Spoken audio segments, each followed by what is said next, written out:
Time for another Tacky Talk with State Representative Tacky Chan of Quincy. Tacky, how are you today? Hey, good to see you, Joe. Welcome back to my dining room and Yeah. on a sunny Friday morning. Yes, now in the merry month of May, which is kind of nice. Things are getting a little better, although it's pollen and still cold season, it seems. As you can tell, I still got the tickle in my throat. Every time I open the window, a bit of pollen comes through. And those I know live by a marsh, so I have no shortage of pollen. Yeah, unfortunately, there's plenty of it too. We'll get some more rain and wash it away, hopefully. But it's not slowing you down. I know you've had all kinds of stuff going on this week, both at the State House and here in the city of Quincy too, right? It's been busy. I think people know that we're back up and running.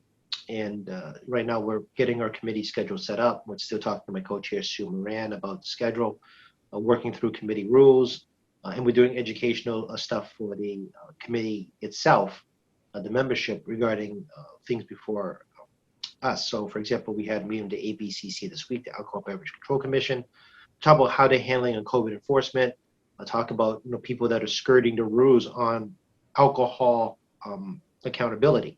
And I use the word kind of accountability because alcohol is one of those things that they track from the place you buy your alcohol from all the way back to manufacturers. As I remind folks, if you have a bad case of beer or contaminated item, the way the system's set up, it can track it all the way to date of manufacturing. So if there's a recall issue or not, they can find it right away. So people always like, oh, it's about excise taxes. Yeah, it is about excise taxes, but if you try to work around the system, it's also a public health safety problem. Mm. And thankfully, the healthcare industry is extremely high sanitation because of the nature of this industry. But at the same time, though, the state needs to know where, when, and how you got it, so we can track it back to how, when, where something goes wrong. Unfortunately, especially with smaller industries. I mean, Budweiser's not likely to have a problem, but people like their craft items, whether it be craft wines or craft brew or craft spirits. And all these smaller entities, well, are licensed by the state and FTC and all the other relative regulatory agencies and so forth. We should be able to track them out. And one of the things that's pointed out by ABCC is people who are selling their alcohol through fulfillment centers, meaning not directly from the manufacturer, and thereby bypassing the distribution system, avoiding excise taxes, and most importantly, avoiding the tracking system by which we can find out, if you have tainted alcohol, because there's no way to find out otherwise, or you have damaged good alcohol. Maybe there's glass chips because it's a small, medium-sized wine with inferior product, and how do we track it back to which batch? So, ABCC has been working with all other equivalent ABCC agencies around the country to try to track down and figure out what's really going on here. And we got a pretty complicated briefing, as you can imagine, involving a lot of arrows and diagrams showing us the different ways people are trying to circumvent the accountability system. A black market, essentially, right? It's a public black market. That's Yeah. the funny thing, right? If you order a wine from, let's say, England, they will then send the order to a third party, a fulfillment center, who sends it to yet another third party, who then sends it to a warehouse. Then it's like 4 chains deep. Then they send it to a delivery service like FedEx or UPS, which adds another chain to the whole thing, as opposed to ordering directly from the manufacturer, where there's only one direction, you and the manufacturer, and FedEx or UPS or somebody in the middle between the two of you. There's no question mark about quality control, taxes, or where it came from, or even the due date on products. Certain alcohol, particularly beer, has expiration date. Mm-hmm. You got a bunch of skunk beer because it's past expiration, and you perhaps, God forbid, get sick on it. Now, what do we do as a state agency to find out where did this small brew come from and exactly how did it get here? Right. Yeah. One that's gone bad, or is it just because this one's past expiration? Are they still selling things past expiration? So people don't realize that the liquor store, when your things are past expiration, the wholesaler, the distributor, comes back and collects it all. Right. And yeah, it's actually sealed with that label on it on the bottle itself. Yeah, and on the database side, and the wholesaler distributor, and they have a database record of things. So when they're disposing it, they can check off these items have been returned, these barcodes match up, and we're going to destroy the product properly and ensure a public health safety component. So people all get all like, oh, I should get it whenever I want. Great, but there are expirations and proper disposal of alcohol, as we learned this past summer, where they were destroying millions of gallons of kegs of beer, unfortunately, because of the pandemic. And they occurred tens and tens and tens of millions of dollars of costs associated with. Well, there were And no major sporting events, which was one of the biggest customers, right? yeah, well, actually, the beer industry was destroying hundreds of million dollars worth of product, and it cost them hundreds of million dollars to destroy it because you can't just throw beer down the sink. Right. So, I mean, don't get me wrong, they're not poor, but don't think they're, because they're, selling so much alcohol in retail stores, don't think they're making up these losses. Right. I think this is kind of the tricky problem the ABCC reminds us is that, yeah, they're doing well. There is no argument package stores are doing well. But do not be under some misconception that manufacturers and distributors are also equally doing well, because they had to destroy an amazing amount of product this past COVID summer and into the fall. And then on top of that, there was no new pickup sales because no one's buying from them because restaurants and hospitalities are closed. Right. And, and then you got all that like floating lost sales through the whole thing. And now with a high death rate of restaurants, as I repeat, about 23%-ish, over three, I think I wrote it down somewhere. It's over three or it's well into the thousands. It's a number I wrote someplace on the desk on my bedroom table. I can't find, but it's thousands of restaurants not coming back in Massachusetts. Yeah. And some of those have alcohol licenses. Yep. So I mean, those are losses. And 6% of all beer distributor business is a end using restaurant. So yeah, I mean, it's great people supporting our local stores. Absolutely do encourage it, and it does support the local beer distributor industry, which are all family-owned businesses in Massachusetts. And I have no problem supporting Budweiser or your craft brew, whatever makes you happy. But they're not poor, but they're hardly getting rich either right now. Yeah, and I mean, cost of just about everything is rising recently anyway, and it all connects back to the supply issues of 2020. Yeah, they can't get cardboard product to put packaging for beer. Aluminum prices are now out of control.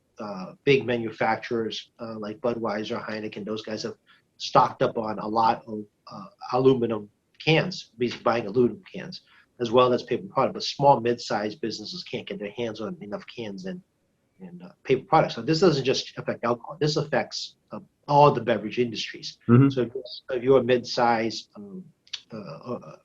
soda provider, for example, independent soda manufacturer that's mid-sized, you're having problems getting hands on cans. Yep. You're having problems getting hands on paper product to put those beverages in the containers. And one of the challenges right now is not passing on increased costs. Everything's gone up, but the industry in a whole is not trying to increase costs more, which then means it eats on their end of the money. Right. So there is going to be a price increase, but the alcohol industry in particular is trying to avoid major spikes for a lot of good reasons, right? I mean, they want to keep business moving. They need to help out restaurants and other end-using businesses, because if they jack up the price, they have to pay that price up front. Wait for the end user to buy it off them, so they can make their profit and fulfill the amount of money they paid in advance right. for the product. So, it's not as easy. They can jack everything up 10, 20% and call it good. There's a whole dynamic through the entire supply chain where there's this ripple effect. Yeah, it's going to be interesting to see how inflation pans out or doesn't this year. There's a lot of talk about that. Inflation, yeah, is interesting because increased unemployment benefits has caused some degree of inflation. Mm-hmm. The job stimulus bill that's coming up on infrastructure by the federal government is designed to create more work, which again, talk about inflation, because there's a huge supply mm-hmm. chain thing regarding construction of anything. And then you have, generally people are trying to get back to work, and obviously the high rising stock market right now that's benefited certain segments of the population. Right. People often think of inflation as too much physical money in the system. Yes. But the reality, the U.S. dollar is still the most traded U.S. dollar in the world, meaning more world transactions occur in the U.S. dollar than any other because it's secure. So if I'm buying, for example, diamonds, jewelry is the classic example. You're buying diamonds in Brazil and your customers in Canada, as opposed to using the Brazilian money and the Canadian money, use the U.S. dollar instead. Mm-hmm. So they both have to convert their monies through using U.S. dollars to transition because it's secure. It's a secure dollar.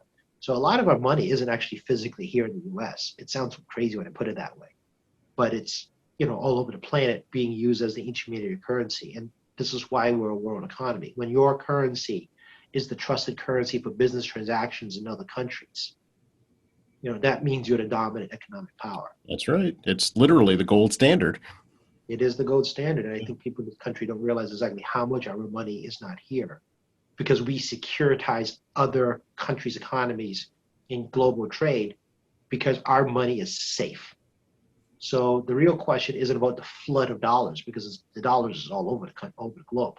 The question is spending power of us as individuals. So if they create more jobs rapidly and they create more unemployment benefits, or people get paid to go back to work more, or they change the size of the workforces, whatever, it doesn't matter the reason. There's more money in people's pockets, and money's flowing in heavily into the economy. The question really becomes: does this cause an inflation of prices? And that's the mystery question, because our places naturally inflate anyway because the cost of doing business goes up, and that's passed to you and I.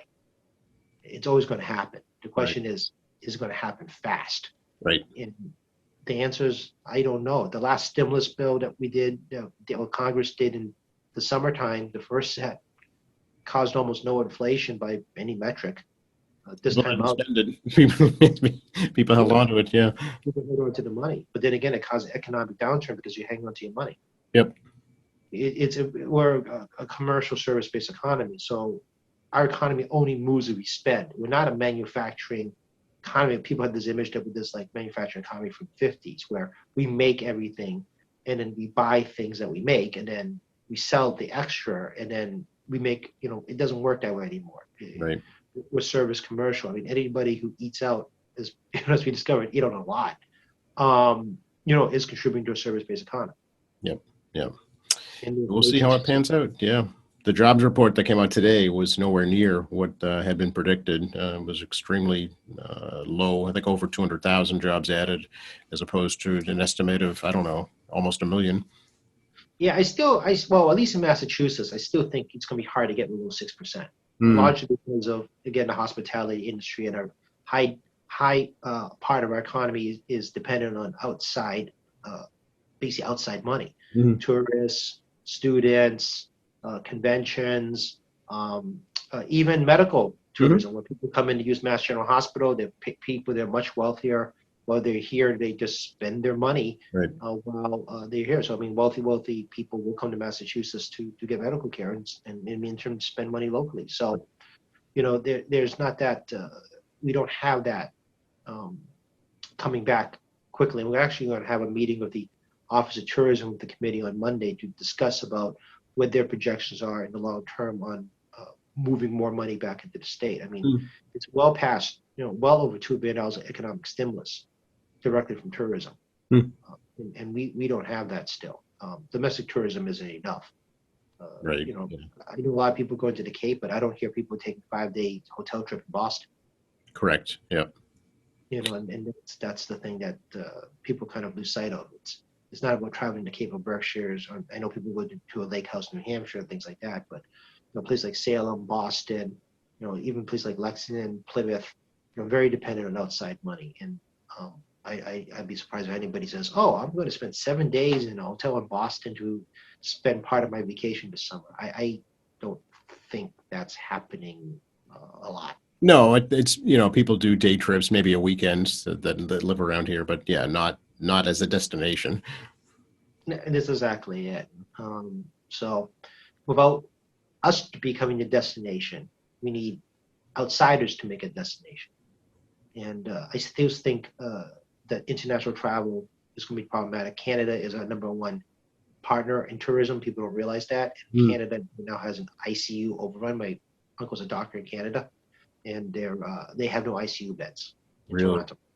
Yeah, I talked about this all winter about vaccinations and why we have to stay safe.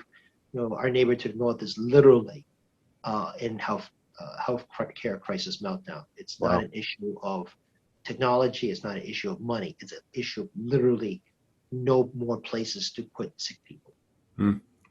Yeah, we haven't heard much about that. We hear all the focus is on India right now, rightfully so. It's a human tragedy there.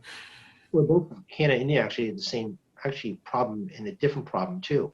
Canada's, is a top 10 economy. It's not a poor country. I mean, people criticize why, but it's not a poor country. They can't get vaccine because vaccines are only being held and controlled by 4 places: the U.S., the European Union, plus Britain, whatever, Brexit. But I mean, the EU, Britain, the Russians, and the Chinese. That's it, folks. There is no other vaccine manufacturing in terms of who owns patents, right? And the U.S. has a minimum of 3 with a potential of up to 5 down the road. The Chinese are talking potentially up to 5 down the road. And one of the biggest biotech manufacturers of vaccine is actually India. They have a lot of manufacturing plants, especially the AstraZeneca vaccine, largely made in India. Yeah. So while Canada actually has money to buy vaccine, there's nowhere to buy it from because of where we're in the queue. So no surprise to everybody, rich countries get vaccine first because one, we have the patterns and the manufacturing, and since we're here first, we get to buy first, and we can buy as much as we want. And this is a problem for even small countries with money, much less lower income countries, to be able to get vaccination.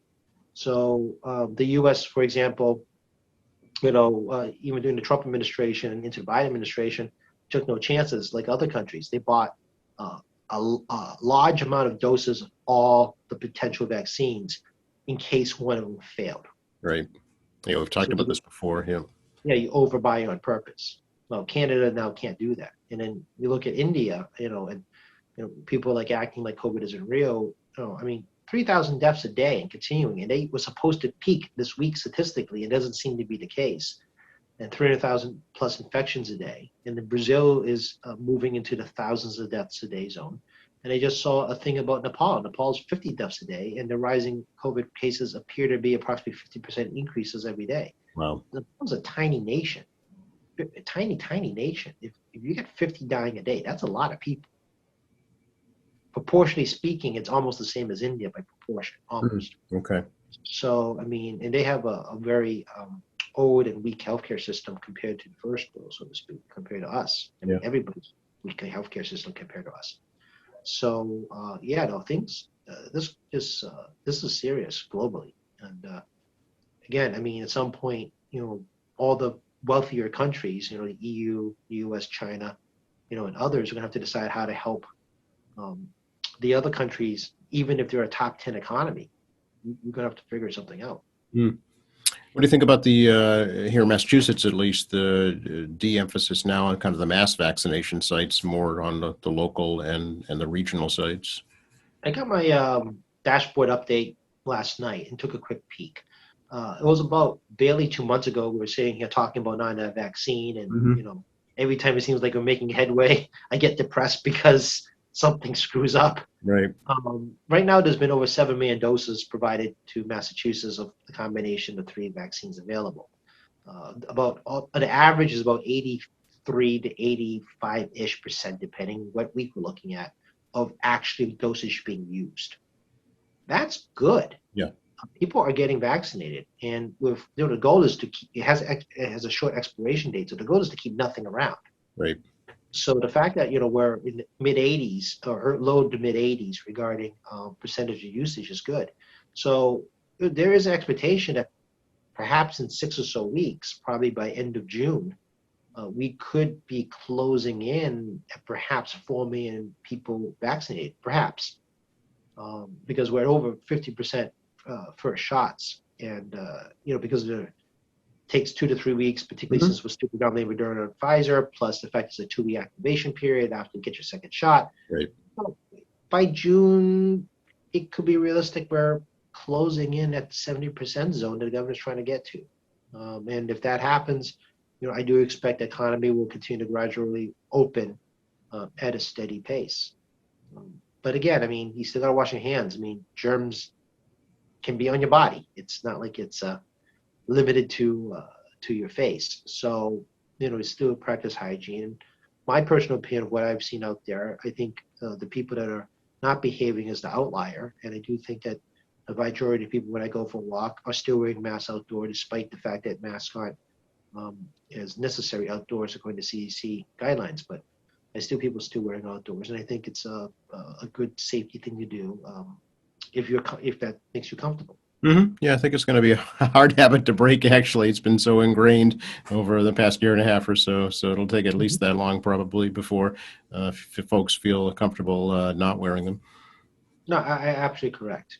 And and I think mask wearing and sanitation is going to be going on for a while. And we have heard there's infection Mhm. rates associated with COVID vaccines, and we know that people that have had COVID has been reinfected. Yep. But thus far, I think there's only like a small number of hospitalizations, and most people have just not been feeling well. I did Right. hear a very sad case in Hawaii where a 10-year-old boy, family was traveling, parents were vaccinated, child was not. He died of COVID in Hawaii, Mm, which is very sad. And I do know that children are lower probability of getting COVID, and hopefully the studies will come out soon when that younger children get vaccinated. right. They're not immune from death. Right. Yeah, And the it's percentage rare, is but it happens. Yeah, exactly very low percentage. But it's when it's your child, you don't care about the percentages. that's right. That's right. Jackie, let's switch gears a little bit. May, as you're well aware, and is Asian American Pacific Islander Heritage Month, looking a little different because of the pandemic. But I know that you've been involved in that aspect this month, locally and at the state level too. Yes, it's second time out with COVID, so-called COVID celebration situation. It's been really rough, right? I mean, knowing this time of year, we'll be having some Corey banquet, for example. Coach Asian is supposed to do their banquet for their scholarship fund, which also honors me. I owe them a video, which I have to do after I'm done with you, to Okay. do congratulation video for the recipients of scholarship, and send it over there. And there'll be other little celebrations of school campuses and others, recognizing Asian American heritage. But this time we can't. So the House Asian Caucus has challenged people via social media. We did some op-eds and articles out there asking people to please shop at a Asian American owned business, and posted on social media with the hashtag AAPI. Shop AAPI month. Hashtag AAP month, and just give a little love to someone at home. No one's really ever done this before, to my knowledge, of trying to promote Asian businesses in this manner.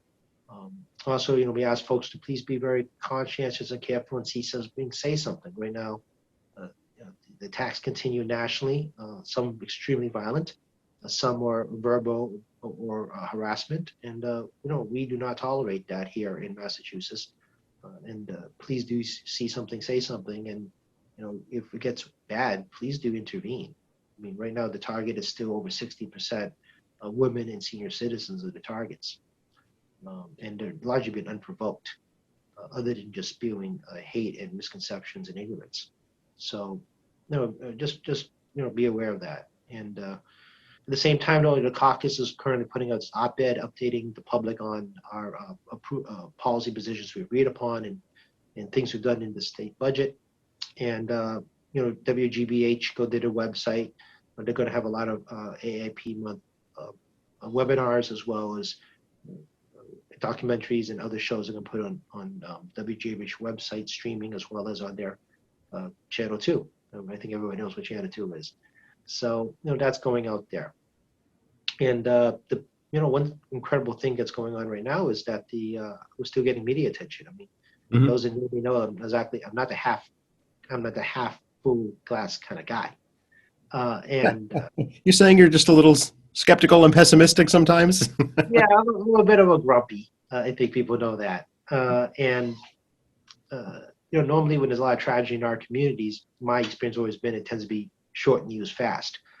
Sadly, because of the tragedies continuing, it tends to be a front news. On the flip side, though, it's also highlighting AAP month at the same time, trying to bring some positivity, unfortunately, in the backdrop of a lot of bad things happening to our communities.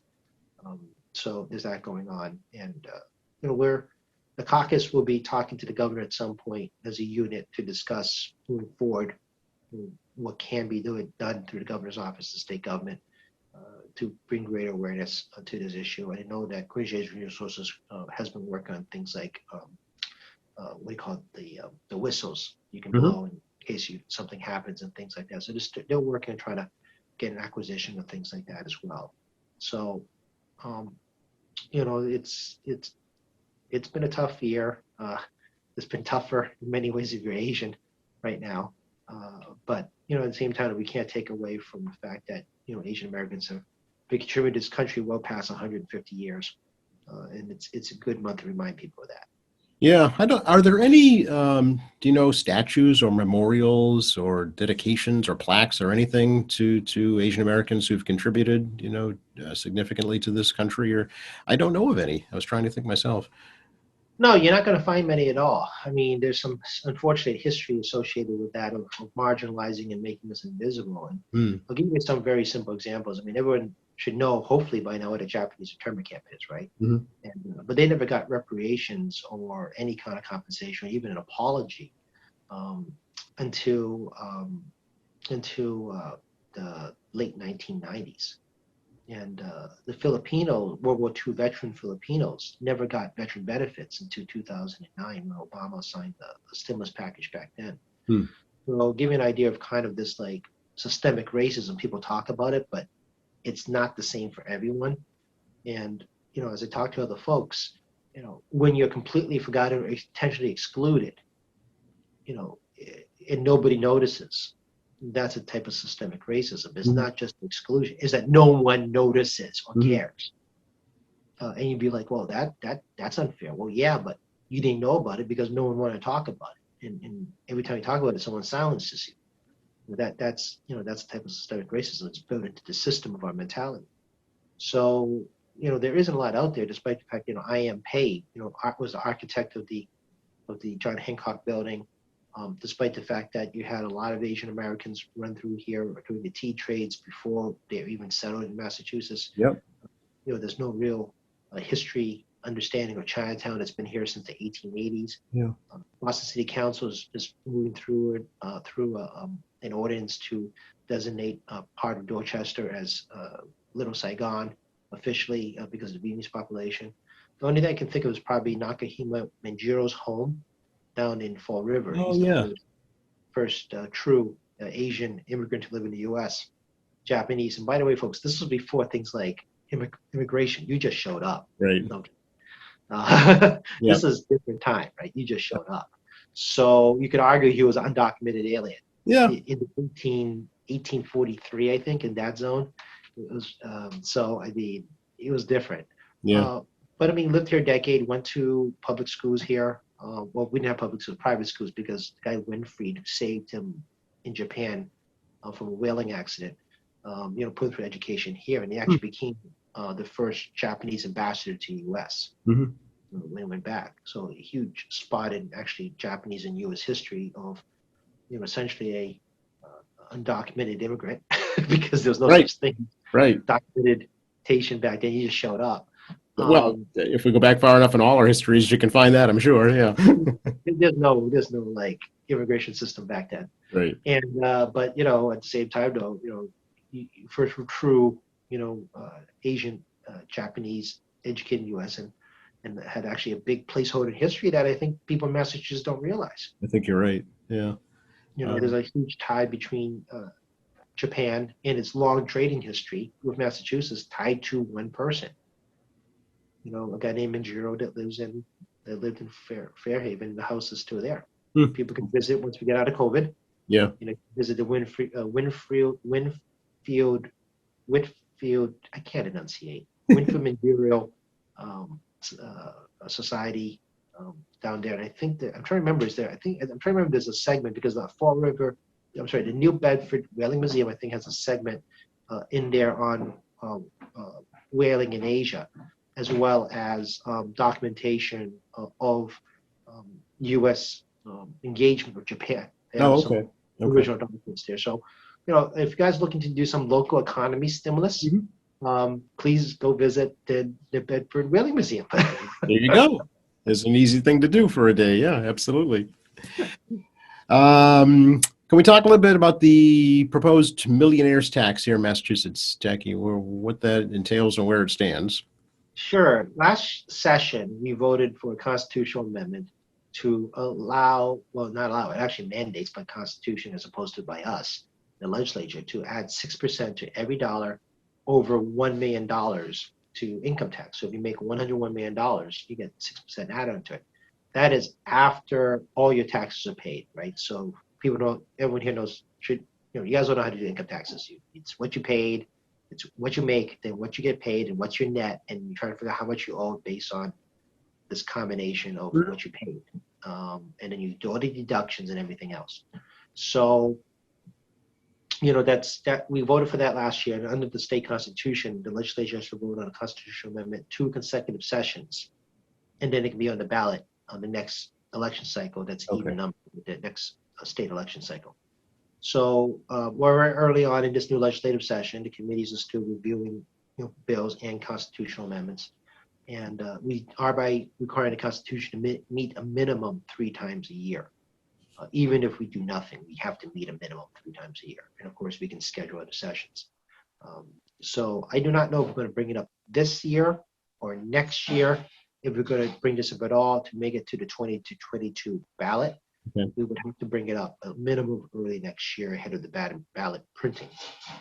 Last time it won by well over majority. It's not a question how many votes. I mean, there's just super majority votes. Sure. So if it comes to the floor, I don't believe it won't get a super majority of votes, and the voters get to decide at the end. And the money would be committed to education and transportation services in particular. Okay. So how do you feel about it? I voted for it the last time. I mean, most likely I will vote for it this time.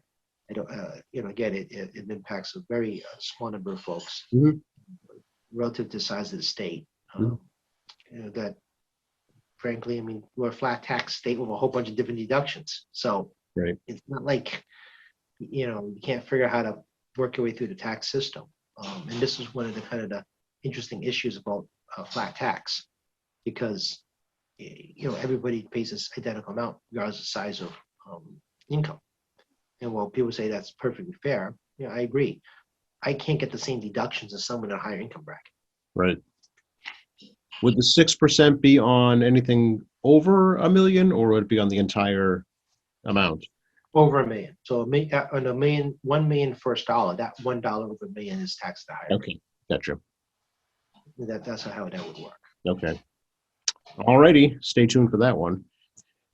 Yeah. Like I said, you'll probably hear more about it in news as we get to the next constitutional convention, but the Joint Committee on Revenue would have to release a bill first, and I would tell you that we'll make the papers pretty quickly if and when they do that. Oh yeah, absolutely. That's a great headline for sure. How's budget negotiations going? Well, the House is done, Yep. And the Senate is going to be debating the budget end of the month. They generally debate the budget the week before Memorial Day weekend, and the budget will come out the Wednesday before that. Yeah. So not having a calendar in front of me, I think that's like the 19th is a Wednesday. I'm not doing guesstimates in my head because the 24th is a Monday before Memorial Day weekend. Watch, someone's going to put in the comment section, I can't use a calendar. No, I think you're right, actually, because I know Memorial Day itself is May 31st this year. So, yeah. So I think it's going to be some close to those dates. And the Senate has done a bit of a hybrid. I think you guys talked to John Keane, where people phone in or in person or in their office phone in or some combination. It's a 40-person body, but it's still a very small chamber. Yep. So, we're working on that right now. And, it'll be interesting once we get post-budget, how Conference Committee looks. And with tax day being May 17th, where actual tax numbers come in, not projections. Mm-hmm. The Senate, is in some ways a better position the House is going into the budget because they'll get some real numbers. And I do believe the projections will be accurate, and we did be doing better than FY21, but not as good as FY20 or 19. Okay. So we're stronger than expected, but weaker than it was pre-pandemic. It's a weird situation where we're better than we expected, but we're still weaker than before. It's kind of a weird way of framing that. But I mean, better is better than worse. So the Senate will be, like I said, in better position to get us more accurate budget numbers. And then once we have that, the budget negotiators and Conference Committee will have a better idea of what are we really looking at in real dollars, and we're going to compromise that meets our balanced budget. Sure. All righty. What should we be looking forward to in the upcoming week? Oh, Memorial Day is Sunday, so happy. I'm sorry, not Memorial Day. Mother's Day. Memorial Day Yes. is. Don't forget mom. So let's not there. Let's do mom first before we get to the other end of it, so to speak. So no, Mother's Day is coming up. We have no great plans, although we did make it to my brother's house last Sunday for outdoor barbecue. It was like the first day I haven't cooked in a long time. Uh, I've been cooking a lot, everybody.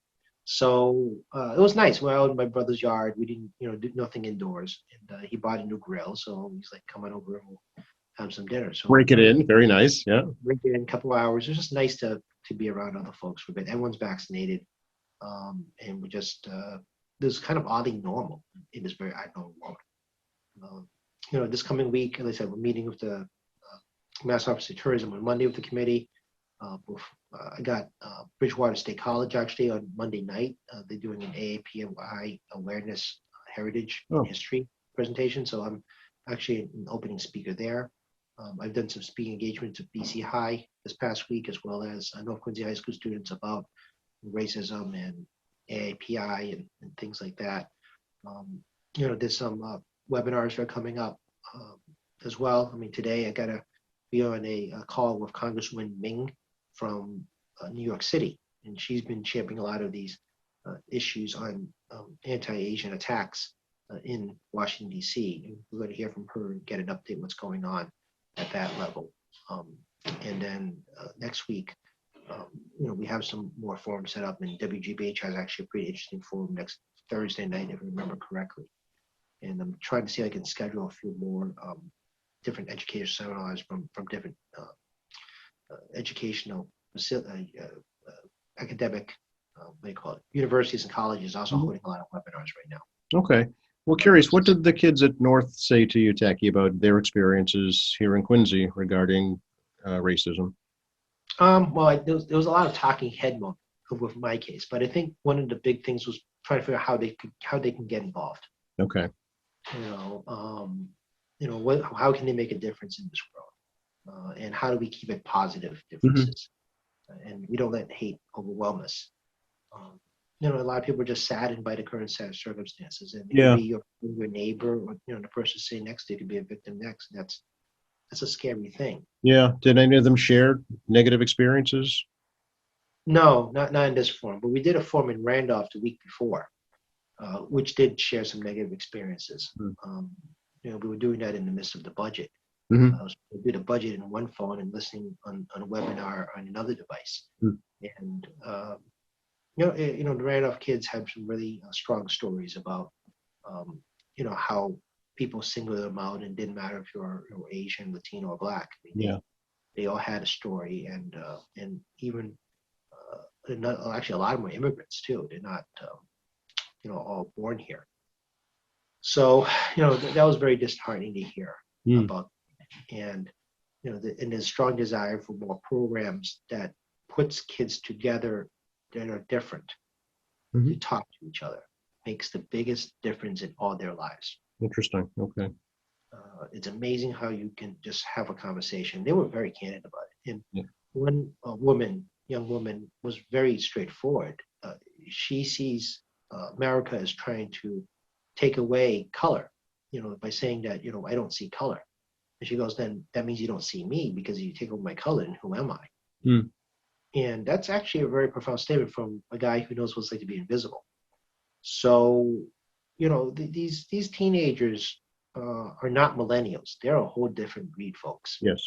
Yeah. And they're very acutely aware of how society treats them, how the media treats them, not just social media, the media in general, as well as how the public sees them, and how racism is no longer about singling you out to single you out. It's about trying to make you non-existent, so they don't have to address your concerns. And this is a group of teenagers that are Latino, Black, and Asian, and they all identified what is problem of America right now in race. They're very smart kids, because we always perceive racism. You point that kid out and you're going to beat that kid up. Right. There's this other shift going on, and let's be honest, it is a white male dominated world we live the solution of, okay, we won't single you out. Instead, we're just going to make you like everybody else, and you don't really exist anymore. And it's actually a pretty interesting conversation. And one had a huge compliment for Quincy Asian Resources, because I asked, what could make a big change. The Quincy Asian Resource Youth Program is the biggest change in their lives, because they have a place to talk about really hard issues about growing up, and spend time with other people they didn't realize have the same issues they're having, despite the color of their skin. It's the classic support group model, if you will. The shared experiences result in positive outcomes. Yeah. Yeah, and sharing is hard. Don't get me wrong. Oh yeah. It's not like I talk about my life that much. It's my life, but there are time and places where you have to share, because if you're a victim and you are alone, you become completely isolated and distraught if people don't let you know that you understand what they're feeling, because you've been there before. It makes it harder for the person to come out and try to help themselves. Right. You don't have support them. Yeah, or inspire somebody else to see that experience in their own lives and get help. Yeah, we see this all the time. You see this in issues of domestic violence. You see this issue of substance abuse. Racism is in the same category as those two, regarding the necessity of a support system. I think people don't perceive it that way, but it's true. It's exactly the same as the other ones. You have people that doesn't matter what the generation, somebody can relate. And that's a big part of it. That was actually my BCI talk with the AAPI students over there, about the fact that, yeah, I know what you guys are going through. I did it once myself, and you shouldn't have to be going through this, which makes me sad. But you're not alone. Mm-hmm. Yeah, And that's the message. Yeah. And I put a lot of articles on Facebook. People like probably like, I'm flooding with these articles, but a lot of these articles reveal that person is not the outlier. That is actually a lot more common than people realize it happens in our communities. And keeping some media attention and more people's stories out there is critical. Yeah, that is one of the benefits of social media like that. You can relay stories like that in a safe environment. Yeah, and a lot of courage for people willing to share their stories. It's not easy to share stories of bad things that have happened to you. And I think that's important for people to read. And I've been putting that out on Twitter and Facebook.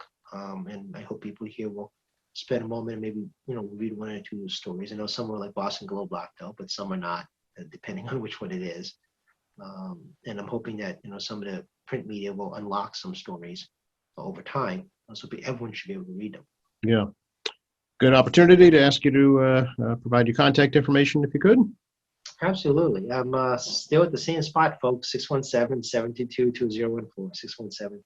617-722-2014. Again, slap a button, get to a staff, or leave a message.